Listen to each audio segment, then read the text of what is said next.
চিন্ময় হতে হতে হতে পূর্ণরূপে চিন্ময়ত্ব লাভ করে ইন্দ্রিয়ের একটা আকার থাকে। বাস্তবিক পক্ষে সাধারণ ব্যক্তির ইন্দ্রিয় যেমন জড়ীয় সগুণ, ভক্তের ইন্দ্রিয় কিন্তু সেই রূপ নয়। বৈষ্ণবীর দেহ প্রাকৃত নয়, অপ্রাকৃত দেহ ভক্তির চিদানন্দময়। এই অপ্রাকৃত দেহে কৃষ্ণের চরণ ভজন। তো সুতরাং ভক্তি সাক্ষাৎ দেখুন, এই সাধন ভক্তি অভিদেয় তত্ত্ব বলছেন। এই সাধন ভক্তি নির্গুণত্ব বলার জন্য ভগবত অর্পিত কর্মারভ্য, ভগবানের অর্পিত কর্মের থেকে আরম্ভ করে সর্বেশাং তাবৎ সৌন্নত্যম আহ, যত এই জগতে কর্ম সব সৌন। আসলে এইটি বোঝায় যে ভক্তগণ যে ভজন করছেন, শ্রবণ কীর্তন অর্জন বন্দনাদি, এও তো কর্মের মতো দেখা যায়। তুলসী পুষ্প চয়ন করছে, চন্দন ধর্ষণ করছে, ভগবানের সেবা করছে ইন্দ্রিয়ের দ্বারা, ভগবানের জন্য নৈবেদ্য রন্ধন করছে, বা ভগবানের সেবার উদ্দেশ্যে সাংসারিক কাজও করছে। কিন্তু আসলে ভগবানের অর্পিত প্রাণ বা আত্মনিবেদন করেছেন যারা, বাইরে এই সৌনের মতো সব দেখা গেলেও কিন্তু এই ভক্তের কর্ম আর কর্মীর কর্ম আকাশ পাতাল করে। এ হচ্ছে মায়াতীত, গুণাতীত, আর সব মায়াময় কর্মবন্ধন জন্মায়। ৮২ লক্ষ যদি চেয়ে ভ্রমণ করায় কর্মীর কর্ম, আর ভক্তের কর্ম কর্মের মতো পরিলক্ষিত হলেও এগুলি অবিদ্যাবন্ধন নাশ করে কর্মবন্ধন এবং ভগবানের পাঠ কর্মে ধীরে ধীরে ধীরে ধীরে অনর্থ নাশ করে ভগবানের পাঠ কর্মে প্রেম ভক্তি জন্মায়। বলছেন এই বৈষ্ণবীর দেহ প্রাকৃত নয়, অপ্রাকৃত দেহ ভক্তির চিদানন্দময়। এই অপ্রাকৃত দেহে কৃষ্ণের চরণ ভজন। তো সুতরাং ভক্তি সাক্ষাৎ দেখুন, এই সাধন ভক্তি অভিদেয় তত্ত্ব বলছেন। এই সাধন ভক্তি নির্গুণত্ব বলার জন্য ভগবত অর্পিত কর্মারভ্য, ভগবানের অর্পিত কর্মের থেকে আরম্ভ করে সর্বেশাং তাবৎ সৌন্নত্যম আহ, যত এই জগতে কর্ম সব সৌন। আসলে এইটি বোঝায় যে ভক্তগণ যে ভজন করছেন, শ্রবণ কীর্তন অর্জন বন্দনাদি, এও তো কর্মের মতো দেখা যায়।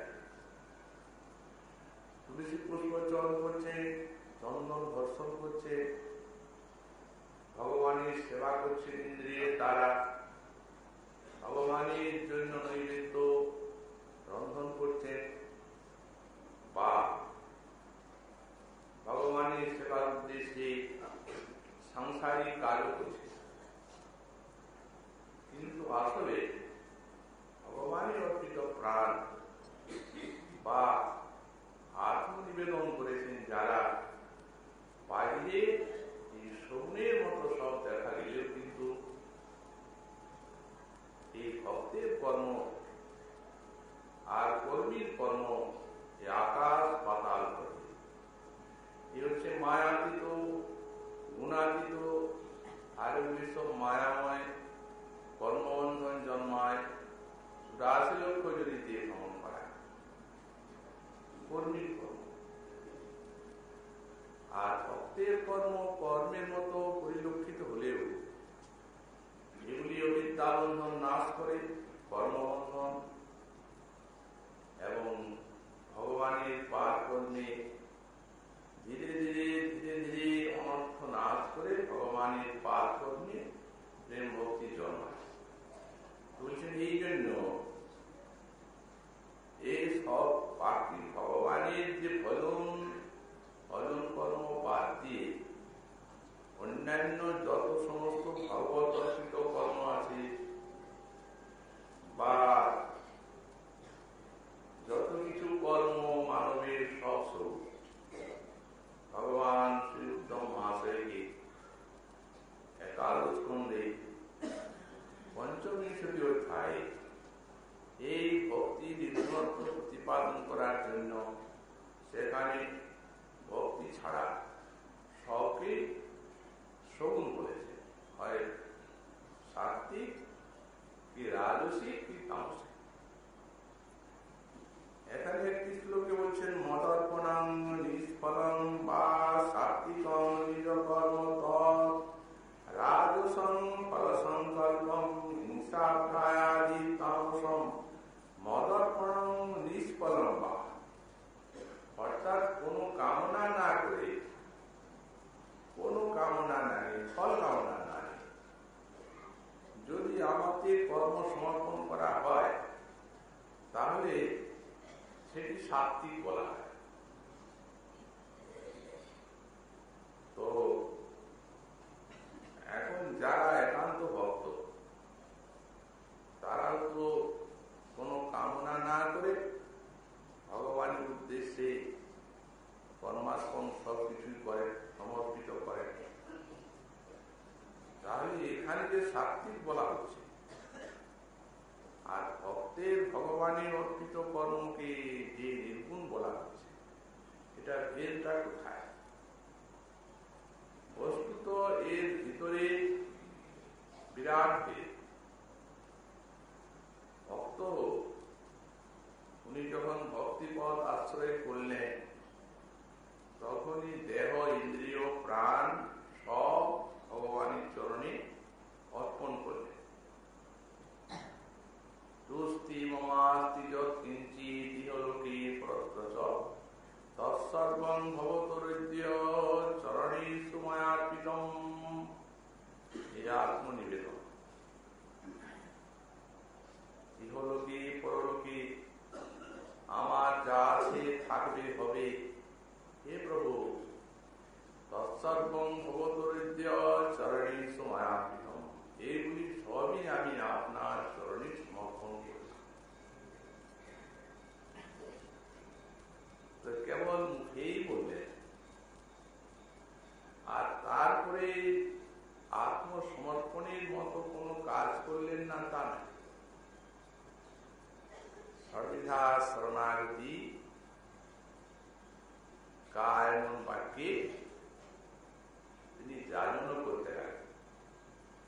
আনুকূল্য সংকল্প আতিকূল্য বিবর্জনম যক্ষিশ্বর বিশ্বাসু ভক্তিতে বর্ণম তথা আত্মনিক্ষেপকার পুণ্যে সর্বদা শরণাগতি। এই যে আত্মসমর্পণ, ভগবানের ভজন, কায় মনোবাক্যে সেই প্রকার মানস ভাবকে সুরক্ষা করা, বাক্য ভগবানের উপাসনা শ্রবণ কীর্তনাদি কর্মে, আর দেহেও যা কিছু কর্ম ভগবানের উদ্দেশ্যে, এগুলি অনুকূল ব্যাপার যা তাই তিনি সংকল্প করলেন, প্রতিকূল কিছু করবেন। আত্মসমর্পণের প্রতিকূলকে ত্যাগ করলেন, তার তুল্য বিবর্জন সম্পূর্ণরূপে। এই প্রসঙ্গে মনে হতে পারে যে এটি সুরক্ষা করার জন্য, আনুকূল্যটিকে রক্ষা করার জন্য, প্রাতিকূল্য বর্জনের জন্য যদি কোনো তার আপদ বিপদ বা প্রাণ সংকট উপস্থিত হয় মনে হোক, কারণ আত্মসমর্পণ করেছে, তিনি জানেন যে ভগবান রক্ষা করবে। রক্ষিত সত্যি বিশ্বাসু তিনি যে আমাকে সকল অবস্থায় সর্বপ্রকারই রক্ষণাবেক্ষণ করবেন ওই বিশ্বাসটা আছে। এবং বক্তৃত্বে বর্ণন কথা তাকে রক্ষক পালক রূপে বরণ করে নেওয়া হয়েছে। আত্মসমর্পণ অর্থাৎ দেহ দৈহিকাদি শুদ্ধ আত্মা পর্যন্ত তার চরণে অর্পণ করেছেন। আর কার্যন্য ধন্যভাবে হে প্রভু করুণাময়, তুমি আমাকে কৃপা করো, রক্ষা করো ইত্যাদি ভগবানের চরণে প্রার্থনা। এই 6 প্রকার শরণাগতি। তো সুতরাং সমর্পিত হচ্ছে সব, আর যা কিছু করছে তারপরে সমর্পিত হয়ে কৃত হচ্ছে, আর এরা করে সমর্পণ করছে। এই জন্য এই মদর্পণ নিষ্ফলন যদিও কোনো কামনা নাই, তথাপি এটি নির্গুণ না হয়ে সাত্বিক হয়ে গেল। মদর্পণ নিষ্ফলম বা সাত্বিকম নিজ কর্ম রাজসম ফল সংকল্প। আর যেটি করে আর একটা ফল সংকল্প নিয়ে অর্পণ করা হচ্ছে সেটি হচ্ছে রাজস। আর হিংসা প্রায়াদি তামসম, আর হিংসা ইত্যাদি মাৎসর্যাদি আছে যাতে সেটি হচ্ছে ফল সংকল্পটি রাজস, আর হিংসা মাৎসর্যাদি আছে যাতে সেটি তামস। গোস্বামীপাদ ব্যাখ্যা করছেন মই অর্পণম দৃশ্য মদর্পিতম বিশ্বস্ত, অর্থাৎ যে বস্তু আমাকে অর্পণ করছেন নিষ্ফলন নিষ্কাম, এটি হচ্ছে সাত্বিক। ফলন সংকল্পতে যস্মিন তৎ, এটি রাজস। আদি শব্দার্থ এখানে হিংসা প্রায়া আদি, হিংসা প্রায়াদি, হিংসা প্রায়া আদি শব্দার্থ দম্ভ মাৎসর্যাদি কৃতম। হিংসা মাৎসর্য দম্ভ ইত্যাদি দ্বারা যে সকল কর্ম কৃত হচ্ছে সেইগুলি হচ্ছে তামস কর্ম। এখন অর্পণের কথা এখানে বলছেন মদ অর্পণ নিষ্ফল। গীতা তো অর্জুনকে বলেছেন ভগবান সব আমাকে সমর্পণ করে। যৎকরোষি যৎস্নাসি যজ্জুহসি দুদাসি যৎ তপস্যসি কুন্তেয় তৎ পুরুষ মদর্পণম। যা তুমি করবে, যৎকরোষি যৎস্নাসি যা তুমি খাবে, যৎ তপস্যি যা তুমি তপস্যা করবে, হোম করবে, তৎপুরুষ মদর্পণম তা তুমি আমাকে সমর্পণ করবে। আচ্ছা, এখানে তো ভগবান উল্লেখ করলেন না যা করবে, যা তুমি খাবে, যা যজ্ঞ হোম করবে সমমাতে সমর্পণ করিয়ে। ব্যাখ্যাকার লিখছেন এটা এই সমর্পণটা কি কর্ম না ভক্তি না জ্ঞান নাকি? ব্যাখ্যাকার বলছেন এর আগে উনি ওইটা ভক্তির কথা বলেছেন। আত্মজিজ্ঞাসুরক্ষার্থী জ্ঞানী চক্রশ্রব, এই তার এখন রাত সকাম। তো অর্জুনকে লক্ষ্য করে এখানে যে অধিকারের কথা বলা হচ্ছে, ব্যাখ্যাকার বলছেন সকাম নয়, ওই রকম সকাম না, এনে সকামতা ওই তার উপরে, সকামতা এর নিচে। আচ্ছা, তারপরে ওই নির্গুণা শুদ্ধা কেবলা ভক্তিও করতে পারবেন না, সে অধিকারটা নাই। সকাম নাই আর নির্গুণা ভক্তি করবেন সে অধিকারও পৌঁছান না। এই জন্য এই শ্লোকে যে অর্পণটা বলা হচ্ছে সেটি হচ্ছে, এর নাম হচ্ছে প্রধানীভূতা ভক্তি। এখন এর আগে আমরা বলেছি গুণীভূতা এক প্রকার ভক্তি, প্রধানীভূতা এক প্রকার। আচ্ছা, গুণীভূতা মানে কর্ম ভক্তি মিশ্র কর্মযোগ জ্ঞান। কর্মযোগ জ্ঞানের ফল পাওয়ার জন্য ভক্তিকে মেশানো হয়েছে।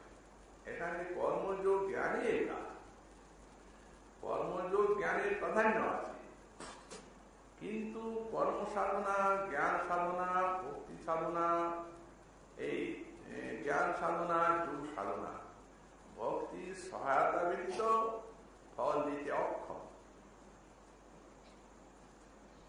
কারণ কেবল জ্ঞান মুক্তি দিতে নারী ভক্তি নেই, ভক্তি ছাড়া দিতে পারে। এই জন্যই ভক্তির বিশ্রম, তাই এটা গৌণ। এখানে ভক্তি মহারানী গৌণ,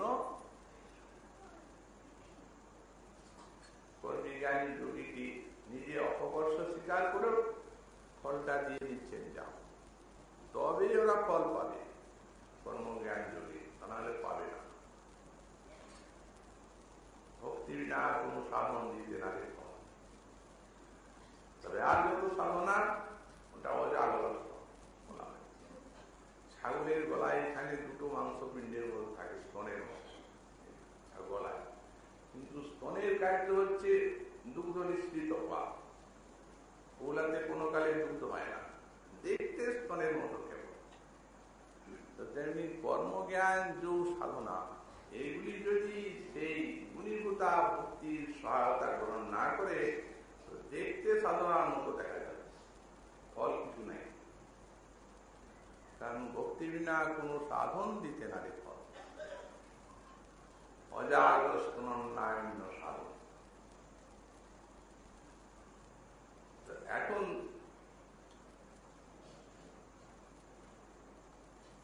এটি হচ্ছে গুণীভূতা ভক্তি। আর প্রধানীভূতা সেখানে ভক্তি প্রধান রূপে থাকে, কর্মজ্ঞান যোগ গুণ হয়ে থাকে। তো গুণীভূতা ভক্তি কোনদিন শুদ্ধ ভক্তি হতে পারে না। হ্যাঁ, হবে যদি সেইরূপ কোন অহেতুকি মহতের সঙ্গ বা কৃপা পায়। আর এই যে সেটিও কম থাকে আশা, তার কারণ এই সমস্ত সকাল চিত্ত হৃদয়ে যাবে।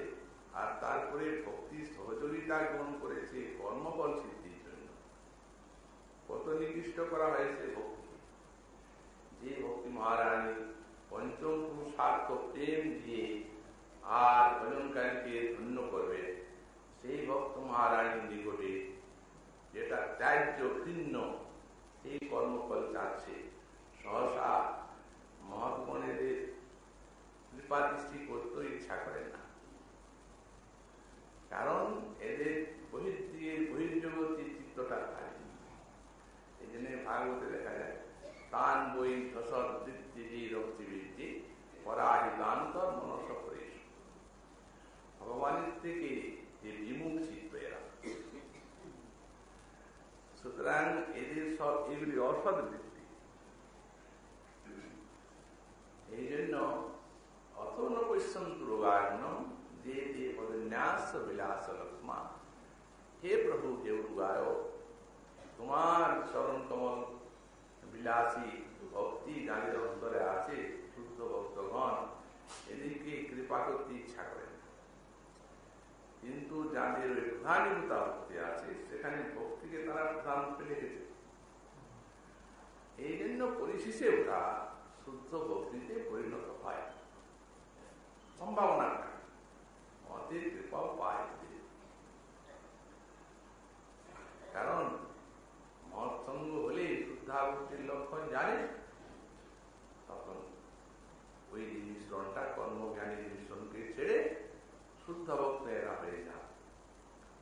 তো এখনই সেই প্রধানীভূতা ভক্তির কথা বলছেন অর্জুনকে লক্ষ্য করে। যা খাবে, যা করবে, হোম করবে, সব আমাকে সমর্পণ করবে। এখানে মনে হতে পারে তাহলে ভক্ত ভালো মন্দ পবিত্র পবিত্র যা খাবেন সেইটাই ভগবানকে দেবেন, যা করবেন ভালো মন্দ কাজ সেইটাই ভগবানকে দেবেন, তাই না? বললেন না, তা না। কারণ এটা তো যারা কর্ম জড় স্মার্ত ইত্যাদি কর্ম করছে, অন্যান্য দেব দেবীর উপাসনাও করছে, আর যার যজ্ঞ ইত্যাদি যা করছে সকাম ভাবে, আর যখন শেষ হয়ে যাচ্ছে তখন বলছে শ্রীকৃষ্ণ সমর্পণ বস্তু। তো কৃষ্ণ এতই দুঃখী যে ওদেরটা না খেলে ওনার চলে না, ওইগুলা কখনো সমর্পণ হয় না। শাস্ত্রীয় ভাবে সমর্পণ করা যায়, এরকম অশাস্ত্রীয় ভাবে না।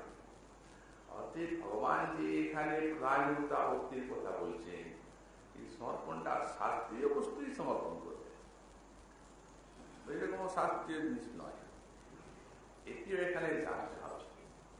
তো সুতরাং আর রাজসং ফল সংকল্পম, ফলে সংকল্প থাকবে, সেটা হচ্ছে রাজস, আর হিংসা প্রায় তামস, তামস। এইটা বলে আর অর্থ অনুষ্ঠানানন্তরাম ত্রিগুণান্তর্গত বদন চতুর্থ কক্ষায়াম সাক্ষাৎ ভক্তি নির্গুণত্বমাহ চতুর্থু। এটাতে তো ভক্তি বলেন নাই ভগবান, এটাতে কেবল সাত্বিক, রাজস এবং তামস কর্মের কথা বলছেন।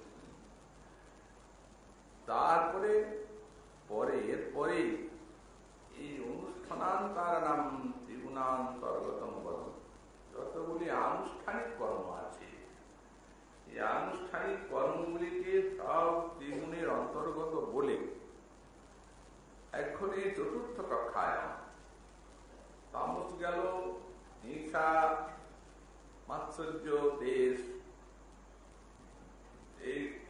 এই কর্মগুলি তামস।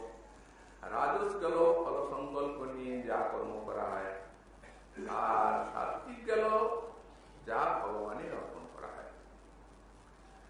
তো এখন তিনটি বললেন, এটি হচ্ছে চতুর্থ কক্ষা, অর্থাৎ নির্গুণ। সেই সাক্ষাৎ ভক্তির নির্গুণত্বমাহ চতুর্থ, 4টা শ্লোকে ভক্তির সাক্ষাৎ নির্গুণত্ব বলছেন, তার পরবর্তী শ্লোকে। তো এরপরে যে শ্লোকটা আছে সেই শ্লোকটিকে উদ্ধৃত করছেন, আর একটু বিশদ ভাবে উৎসাহিত পাঠ রক্ষা করছেন। মানে এই জিনিসগুলা বোধের মধ্যে আসা খুব কঠিন, কারণ ত্রিগুণময় বিশ্ব, এখানে গুণাতীত বস্তু কর্মের ভিতর দিয়ে কি করে আসে, এগুলা মানুষের ধারণায় আসে না। তো সুতরাং কিন্তু ভক্তের সবই ভক্তি, সাধন ভক্তি নির্গুণত্বটি দেখাবার জন্য একটু বিশদ ভাবে এখানে এই শ্লোক ব্যাখ্যার অবতারণা করছে। কৈবল্যম সাত্বিকম জ্ঞানম রজো বৈক্লপিতম তজ, আর প্রাকৃতম তামসং জ্ঞানম মন্নিষ্ঠং নির্গুণম স্থিতম। এখানে জ্ঞানের কথা বলছে, জ্ঞান। কৈবল্যম সাত্বিকম জ্ঞানম, এখানে কৈবল্য জ্ঞান বলতে যে জ্ঞান মুক্তি দেয়, একটা মুক্তি প্রাপ্তি জ্ঞান আছে, সেইটিকে কৈবল্য বলছেন ভগবান। আর রজ বৈক্লপিত, আর যেগুলা কল্পনার, এই জাগতিক কল্পনার বস্তু, সেগুলি হচ্ছে রজ বিষয় জ্ঞান। সাংসারিক বিষয় জ্ঞানটি রজ বিষয় জ্ঞান। আর প্রাকৃতম তামস জ্ঞান, আর প্রাকৃত জ্ঞান তামস জ্ঞান। আর মননিষ্ঠ নির্গুণ স্থিত, আমার যে নিষ্ঠাকে জ্ঞানে, অর্থাৎ যাতে ভগবানকে জানা যায়, এটি হচ্ছে নির্গুণ জ্ঞানের বিষয় দিয়ে বলছে। ব্যাখ্যা করছেন প্রথমে তামস, প্রাকৃতং বাল মুকাদি জ্ঞান তুল্যম। প্রাকৃত জ্ঞান যেটা, সেই দিকে তামস জ্ঞান বলছে। তো এই জ্ঞানটা কি প্রকার? প্রাকৃত জ্ঞান বললেন বালক এবং মুখ, অর্থাৎ বোবা, তাদের যেমন জ্ঞান, এই সেই প্রকার জ্ঞান, অর্থাৎ ঠিক ভালো মন্দের কোনো বিচার যেমন তাদের নাই। মুখ, বোবা এবং বালক, সেই তাদের মতো জ্ঞানকে বলছেন প্রাকৃত জ্ঞান, এইটি তামস জ্ঞান। আর বৈকল্পিক জ্ঞানকে বলছেন দেহাদি বিষয়, দেহ দৈহিকাদি বিষয় জ্ঞান।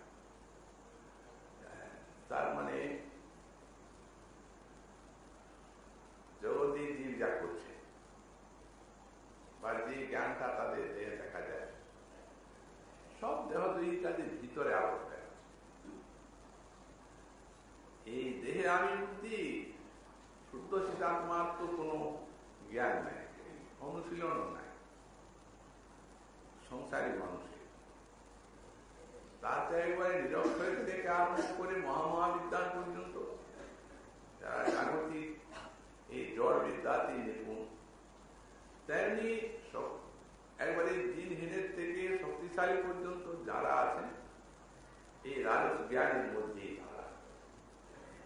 দেহ দৈহিকাদি বিষয়ে যতদূর জ্ঞান, তাহলে যত সমস্ত এই জাগতিক যত কর্ম বা অর্থোপার্জনাদি বিষয়ে যত জ্ঞান, এমনকি জড় বিজ্ঞান পর্যন্ত যতদূর উন্নতি, যত জ্ঞান, সব ওটাকে সাত্বিক বলা যাবে না। তারপরে বললেন সাত্বিক জ্ঞান কোনটা? কেবল নির্বিশেষ ব্রহ্মণ শুদ্ধ জীবা বিদেন জ্ঞান কৈবল্যম। নির্বিশেষ বিষয় ব্রহ্ম বিষয়ক যে জ্ঞান এবং শুদ্ধ জীব অভেদেন ব্রহ্মণের জ্ঞান। তারা জেনেছেন যে শুদ্ধ জীব এই ব্রহ্মের সঙ্গে কোনো ভেদ নাই, ভেদাভেদ আছে। যেমন ব্রহ্ম বলতে জীব বস্তু বিশাল, ব্যাপক, বিভূ, আর জীব হচ্ছে এই দিক দিয়ে জীব এবং ব্রহ্মে বিরাট ভেদ, অভেদ আছে। কারণ ব্রহ্ম তিনি যেমন চৈতন্যময় আর জীব চেতন, এই চৈতন্যাংশে অভেদ আছে। তো সুতরাং এই চৈতন্যাংশে যে অভেদ আছে, এই জ্ঞানকে নিয়ে তারা জীব এবং ব্রহ্মের যে ওই মিলন, কৈবল্য প্রাপ্তি, সাযুজ্য, এই জ্ঞানকে নিয়ে যারা জ্ঞান সাধন করেন তাদের এই জ্ঞানকে কৈবল্য বলা হয়। এখানে গোস্বামী পাদ বলছেন পদার্থ মাত্র জ্ঞানেশ্বর কৈবল্যতানুভূতি। ব্রহ্ম মাত্র জ্ঞান, যারা ব্রহ্মকেই জানেন বলে ওটাতে কৈবল্য জ্ঞান হবে না। ব্রহ্ম বিষয়ে জ্ঞানই আছে, ব্রহ্মকে জানছেন, কিন্তু ওটাকে কৈবল্য জ্ঞান বলে বলা হবে না। কেন বললেন? তৎপদার্থ জ্ঞান সাপেক্ষত্ব। তৎপদার্থ একটা জীব বিষয়ের জ্ঞান, একটা ব্রহ্ম বিষয়ের জ্ঞান, একটা তৎপদার্থ, একটা তৎপদার্থ। তো এখন সেই তৎপদার্থ ব্রহ্ম পদার্থকে জানা জীবাত্মাকে জানলেই হবে না, ব্রহ্ম পদার্থকে জানা এটার সাপেক্ষ হচ্ছে তৎপদার্থ জীব পদার্থকে জানা। আগে ব্রহ্মকে জানতে হবে, তবে জীবকে জানতে পারবে। এই জন্য তৎপদার্থ এবং তৎপদার্থের জ্ঞান মানে তিন প্রকার জ্ঞান। একটা হচ্ছে তৎপদার্থ বিষয় জ্ঞান, আর একটা হচ্ছে তৎপদার্থ বিষয় জ্ঞান, আর রক্ত বিষয় চেতি, এই ব্রহ্ম জ্ঞান। তৎপদার্থ জীব পদার্থের শুদ্ধ স্বরূপটা জানতে হবে, তৎপদার্থের যে ব্রহ্মস্বরূপী শুদ্ধ স্বরূপটা জানতে হবে, আর উভয়ের ঐক্যটা জানতে হবে, তবে সেই দিকে বলা হবে কৈবল্য জ্ঞান। সত্যযুক্তে হি তৎপদার্থ জ্ঞান সাপেক্ষতা, তৎপদার্থ জ্ঞানটা ব্রহ্ম জ্ঞান সাপেক্ষ। সত্যযুক্তে হি চিত্তে প্রথমত শুদ্ধং সূক্ষ্মং জীব চৈতন্যং প্রকাশতে, ততঃচিদেকাকারত্বাভেদেন তস্মিন শুদ্ধ পূর্ণং ব্রহ্ম চৈতন্য অনুভূয়তে। তত্ত্ব সত্যগুণোচ্ছৈব কারণতা প্রাচুর্যা সাত্বিকত্ব। এটা সাত্বিক কেন বলা? কারণ ব্রহ্ম তো গুণাতীত, জীব গুণাতীত। যদি তৎপদার্থ বিষয় জ্ঞান এবং তৎপদার্থ বিষয় জ্ঞান হয়, আর উভয়ের ঐক্য বিষয় জ্ঞান হয়, তাহলে নির্গুণ হওয়া উচিত। কিন্তু নির্গুণ এটাকে বলা হয়নি, এটাকে সাত্বিক বলা হয়। এই ব্যাখ্যাতে গোস্বামী পাদ বলছেন যে সত্যগুণোচ্ছৈব তত্ত্ব কারণতা প্রাচুর্যা। সত্যগুণের সেখানে কারণটা প্রাচুর্য আছে, সত্যগুণকে অবলম্বন করে ধীরে ধীরে এই ব্রহ্মবস্তুকে অনুভব করবেন জ্ঞানী। সাত্বিক গুণের থেকে আরম্ভ হবে, কারণ ভগবান গীতাতে বলছেন সত্যং সঞ্জায়তে জ্ঞান। সত্যগুণ জ্ঞান সঞ্জাত করে। এখন সত্যগুণটাও রজগুণ বন্ধন, তমগুণ বন্ধন, সত্যগুণ বন্ধন, কিন্তু বন্ধন ঠিক তিনটাই। তাহলেও ওই সত্যের দ্বারাই জ্ঞান সঞ্জাত হয়, মানে মুক্তির দ্বার ওই দিকে দেখিয়ে এই তত্ত্বগুলো। যেমন দৃষ্টান্ত দেওয়া হয়েছে তিনটি পাঠ। পথে যারা পথিককে সর্বস্ব কেড়ে নেয়, তারা বনে অপেক্ষা করছে, এক পথিক ধন নিয়ে যাচ্ছে, তিনজনেই ধরে তাকে, তিনেই চোর, তিনজন ধরে তাকে সব নিয়ে নিচ্ছে কেড়ে। তো একজন বলছে যে মেরে ফেলে দেওয়া দরকার, তা না হলে আমাদেরকে ধরিয়ে দেবে। একজন মারতে উদ্যত, আর একজন অপেক্ষাকৃত করুন, ভাই আমাদের উদ্দেশ্য পূর্ণ হলো, এর টাকা পয়সা সব দিলাম, ওতে মারবো কেন? তুমি বলছো ধরিয়ে দিই, এক কাজ করো, এই যে গাছটা আছে এই গাছটায় বেঁধে দিই, আর আমরা পালিয়ে যাই, প্রাণটা থাক। আর একজন বলছে হয়ে একে বাঁধারই দরকার, আর একে মারারই কি দরকার? এখানে কাকে সে ডাকবে আর কে আমাদের করবে? অতএব সে বলছে ভাই এসো, আরো কোন বাট ধরতে পারে, কোন মিশ্র জন্তু আছে, বনের বের করে আর দেখে দিচ্ছে, ওই দেখো লোকালয়। তো যে মারতে চাইলো সে তামস, আর যে বাঁধতে চাইলো সে রাজস, আর যে রাস্তা দেখিয়ে দিল এই গ্রাম পথ, এইটি সাত্বিক। এই জন্য সত্যের প্রাচুর্য আছে বলে সত্য গুণের শৈব কারণ তার প্রাচুর্য সাত্বিকম। সত্যাৎ সঞ্জায়তে জ্ঞান ইতি ভগবদ্গীতা। ভগবত জ্ঞান শুধু, আর যেটা ভগবত বিষয় জ্ঞান, যাতে ভগবানকে জানা যায়, এটি সত্যরজতম গুণের অতীত নির্গুণ। তার দৃষ্টান্ত দেওয়া হচ্ছে ষষ্ঠ স্কন্ধি চতুর্থ অধ্যায়ে।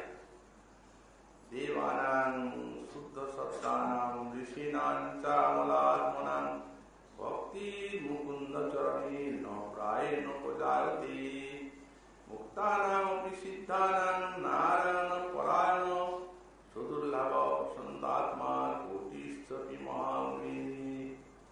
দুটি শ্লোক বৃত্তাসুরের চরিত্রের থেকে। বৃত্তের চরিত্র বলে গেলেন সুকুনি, এবং বৃত্তাসুরের ভিতরে যে নির্মল ভক্তি যোগ, তার ব্যাখ্যাও করলেন চারটি শ্লোক। স্তুতিগুলি আছে, স্তুতিও বলছেন। স্তুতি বলার পরে প্রশ্ন হচ্ছে মহারাজ পরীক্ষিতের, যে দেবানাং শুদ্ধ সত্তানাং ঋষীনাং চামলাত্মনাং, দেবগণ, অমলাত্মা, ঋষিগণ যারা শুদ্ধ সত্যময়, ভক্তির মুকুন্দ চরণে ন প্রায়ণ প্রজাপতি, মুকুন্দ চরণে এদেরও ভক্তি যা হয় না, দেবগণের হয় না, ঋষিগণেরও হয় না। কারণ এই ভগবত ভক্তি অতি দুর্লভ। মুক্তানাং সিদ্ধানাং নারায়ণ পরায়ণা সুদুর্লভ সন্তাত্মা কোটিশ্বরী মহামুনি।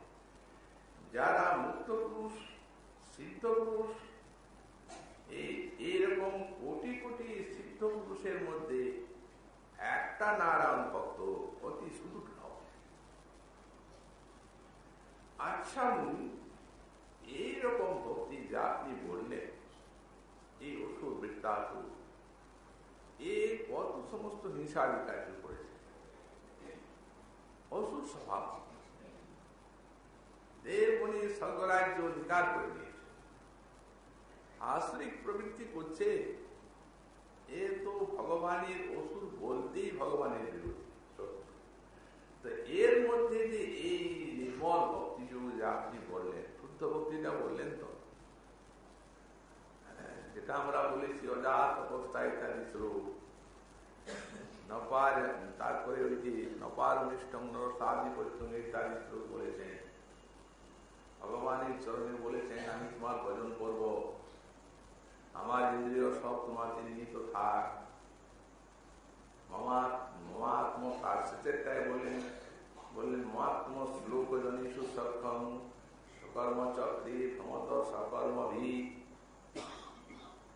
তন্মায়াত্মাত্মদেহেষু আসক্ত চিত্তস্য ননাথ ভূয়াৎ।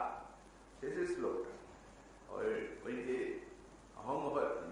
এখানে বললেন, দৃষ্টান্ত দিলেন অজাত অবস্থা, তারপরে বলছেন মমত্তম শ্লোক জনিষু সক্ষম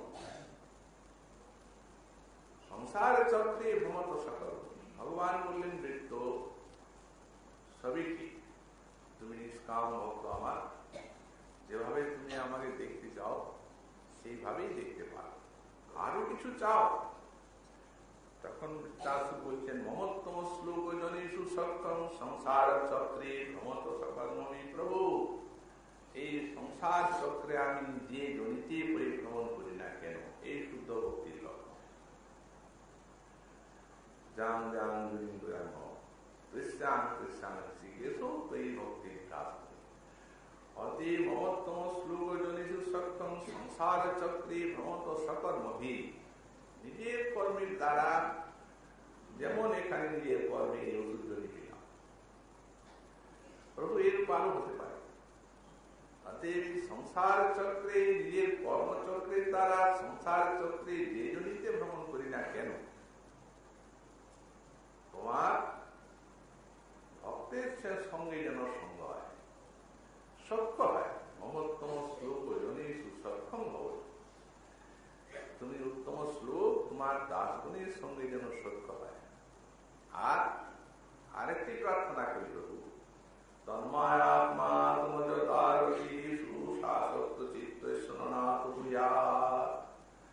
সংসারে যাব, সংসারে তুমি পাঠাও, সংসারী হয়ে থাকবো, কিন্তু প্রভু এই যে সমস্ত স্ত্রী পুত্রাদি তোমার বিমুখ, প্রভু সেরকম স্ত্রী পুত্রাদির সঙ্গে যেন কোনোদিন আমার এই সঙ্গ না হয়। হ্যাঁ, স্ত্রী পুত্রাদি সংসার হয়ে থাকলে স্ত্রী পুত্র হবে, কিন্তু তোমার বিমুখ যেমন আসক্ত চিত্ত তাদের প্রতি যেন চিত্তটা আসক্ত না। সেই গৃহ থাকবে তোমার প্রেরণালয়, স্ত্রী পুত্রাদি থাকবেন সব তোমার ভক্ত, তবে ঠিক আছে। আর যদি না থাকে, বললেন প্রভু ওই জায়গায় তুমি আমাকে পাঠাবে, এখানে যেন চিত্ত আসক্ত না হয়। কিন্তু শুদ্ধ ভক্তের কথা। তারপরে মহারাজ পরীক্ষিতের প্রশ্ন, প্রভু আপনি যা বললেন তা তো একেবারে সেই মুক্তানা সিদ্ধানাং নারায়ণ পরায়ণা সুদুর্লভ প্রসন্নাত্মা কোটিশ্বরী মা, কোটি কোটি মুক্ত পুরুষের মধ্যে একটা সুদুর্লভ নারায়ণ ভক্ত। তো সুতরাং এটা কি করে সম্ভব হয়? তো সত্তাদি সদ্ভাবে এখানে সত্যগুণের অভাব। এই যে জ্ঞানটা রয়েছে, যে জ্ঞানটা প্রকাশিত হল ভক্তি বিষয় জ্ঞান, এটাও তো সাত্বিক বলেন না, এটা সত্য সদ্ভাবের অভাব।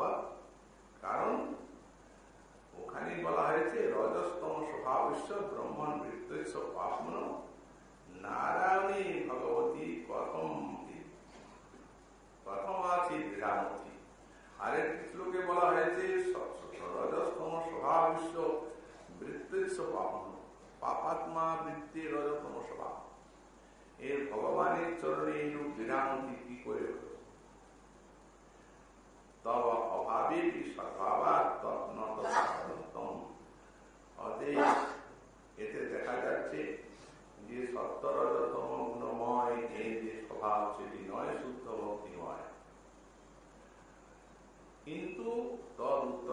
তেন তস্য পূর্বজন্মনি নারদাদি সঙ্গবর্ণনয়া। পূর্বজন্মের পর ছিলেন চিত্রকেতু রাজা, মহাসত্য রাজা, সংসারে নিঃসন্তান। একটা জাতির সন্তান লাভ হয় এই জন্য 1 কোটি বিবাহ করেছিলেন, 1 কোটি। কিন্তু ভাগ্যে না থাকলে তো হবার নয়, হয় না পৃথিবীর প্রতি কোন সন্তান। মহা দুঃখে দিন যাপন করে। তো শ্রী ভগবান অঙ্গিরা ঋষি হঠাৎ যদ্দিক ছায়া, এর কোনো কারণ নেই। মহৎসঙ্গ নির্গুণ, মহৎসঙ্গীর কোনো কারণ থাকতেই পারে না। স্বেচ্ছায় স্বতন্ত্র ঋষি দিয়ে উপনীত হলেন রাজা লাভে। ওনার কুশলাদি প্রশ্ন করলেন, নিজের দুঃখের কথা বললেন। ঋষিবর, আমার কোনো সন্তান নাই, এই রাজ্য সম্পদে আমার কোনো সুখ নাই, মুখ দেখাতে ইচ্ছা করে না। লোকে বলে নিঃসন্তান রাজার মুখ দেখলাম, জানি না আজ দিনটা কেমন যাবে। অতএব এইভাবে দুঃখে জীবন কাটাচ্ছে। যেহেতু কৃপা করে যদি একটা সন্তান দান করেন। উনি বললেন, মহারাজ, সন্তান আপনাকে দুঃখ দিবে, সুখ দিবে। ওই জন্মিবে সে সুখী হবেন, আর সেই সুখের পরে আর মরে যাবে তো দুঃখ হবে। অতএব না সন্তান নয়। উনি সন্তানের তন্ময়। যে ঋষি অঙ্গিরা বুঝলেন যে ওই দুঃখটা না আসা পর্যন্ত একে ভক্তি দেওয়া যাবে না। যেরকম সন্তানের তন্ময় হয়েছে, এখন ভগবানকে ধরবে, এর বুদ্ধি। অতএব ওই সন্তান যখন দুঃখ দেবে তখন নিয়ে ভজন করবে। আচ্ছা মহারাজ, ঠিক আছে, এটা যজ্ঞ করব। যজ্ঞ করলেন। যজ্ঞ করে যে চোরটা হলো, তা বললেন যে প্রধান আপনার যে মনীষী, যাকে সব থেকে ভালোবাসেন তাকে খাইয়ে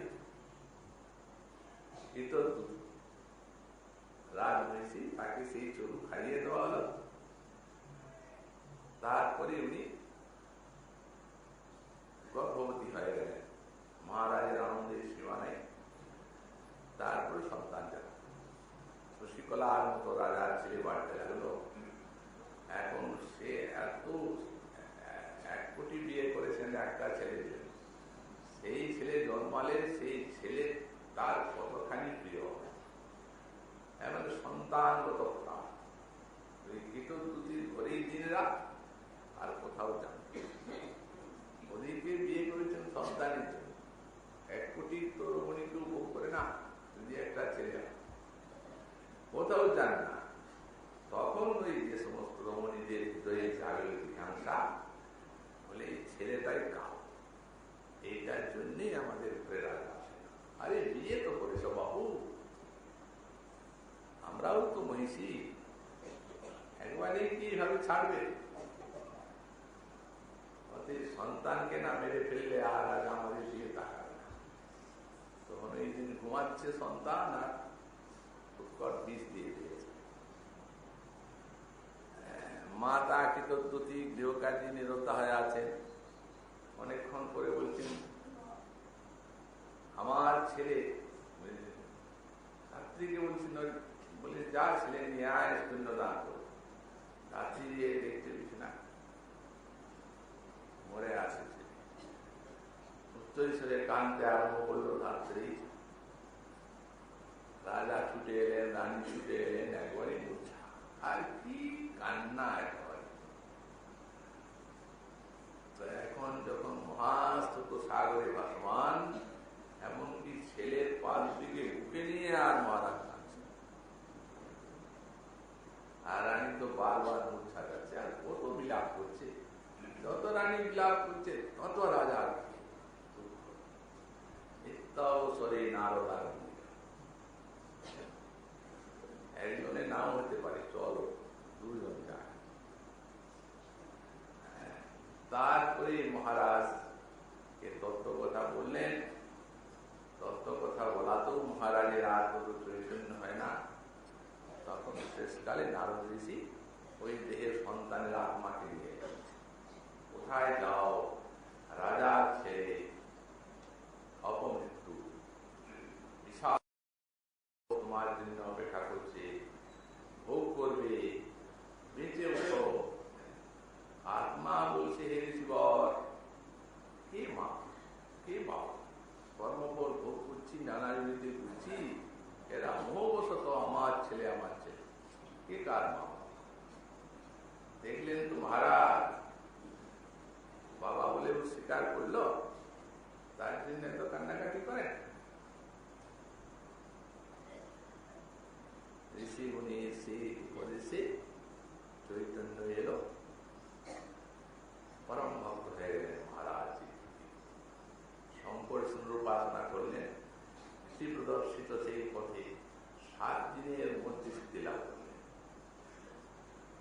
শঙ্কর্ষণের দর্শন হলো, স্তবস্তুতি করলেন, তারপরে শেষকালে গন্ধর্বত্ব প্রাপ্তি হলো। সেইখানেই তো ওনার পূর্বজন্মে ভক্তি লাভ। এটা তো অভিশপ্ত ব্যাপার। উনি বলেছেন দেবী যে তুমি অসুরত্ব প্রাপ্ত হও। এখন অসুরত্ব বলেছেন, দেহ হয়েছে, স্বভাবে অসুরের কাজ করতে হবে, কিন্তু মনটা না, মনটা আলাদা। মনে গঙ্গা ধারার মতো ভক্তি প্রবাহিত পূর্ব জন্মে। সুতরাং এখানে দেখানো হচ্ছে যে মহৎ সঙ্গটি ভক্তির কারণ। এই জন্য মহৎ সঙ্গ নির্গুণ, মহৎ সঙ্গের কোনো কারণ নাই। তাই এই যে অভিযোগ তত্ত্ব ভক্তি এই প্রকরণে এই জন্যে মহৎ সঙ্গ নির্গুণ সেই বিষয়টি প্রতিপাদন করছেন কয়েকটি শ্লোকের টিকায়। মহাপ্রভুর কৃপা হলে আগামীকাল